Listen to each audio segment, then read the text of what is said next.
कधीच नाही चुकणार तुमचे फेवरेट टीव्ही शोज झी5 सोबत, तेही एकदम फ्री. काय झालं? नाही सुचत आहे ना शेवट? नाही, मुळात मला एक कळत नाहीये, त्या सेविकेने राजासमोर तिचं तिचं प्रेम कधी व्यक्त नाही केलं का? नाही. का? कधीच नाही.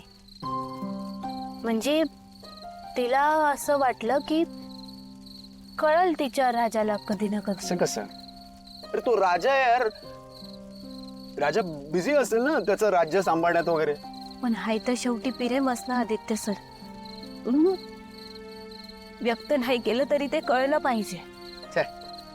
आणि मला सांगा, प्रेमाला व्यक्त व्हायची गरज असते का? ऑब्विसली असते.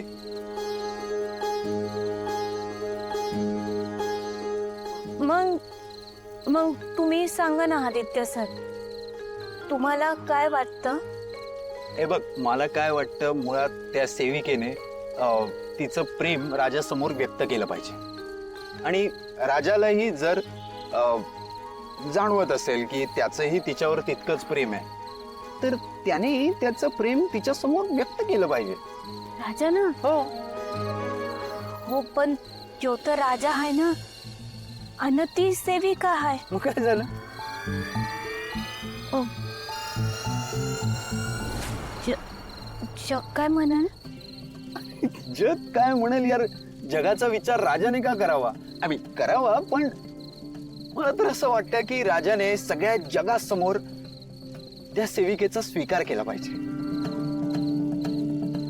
पण तो राजा असं का करेल? अरे का म्हणजे, कोणीतरी आपल्यावर असं जीवापाड प्रेम करतंय. मुळात ही जगातली सगळ्यात सुंदर गोष्ट आहे. नशीब लागतं यार, आपल्यावर कोणीतरी वेड्यासारखं प्रेम करणारा मिळाला. मग त्यासमोर राज्य, संपत्ती, मान, मर्तब हे सगळं शून्य आहे. ह्या गोष्टीचा शेवट असाच झाला असता तर किती बरं झालं असतं. का असं नाही होत का शेवट? आदित्य सर, जाऊ द्या ना. हाय तर शेवटी एक गोष्टच ना. हा. पण चल व्यक्त केलं.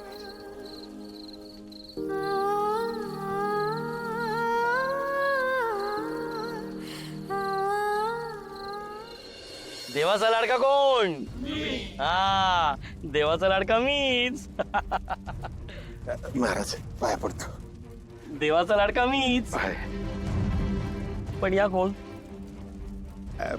ह्या आमच्या मालकीनबाई आहेत, म्हणजे किर्लोस्कर घराण्याच्या धाकल्या सूनबाई. यांना ना लय प्रॉब्लेम येतो, त्यामुळं तुमचं मार्गदर्शन पाहिजे, तेवढं द्या.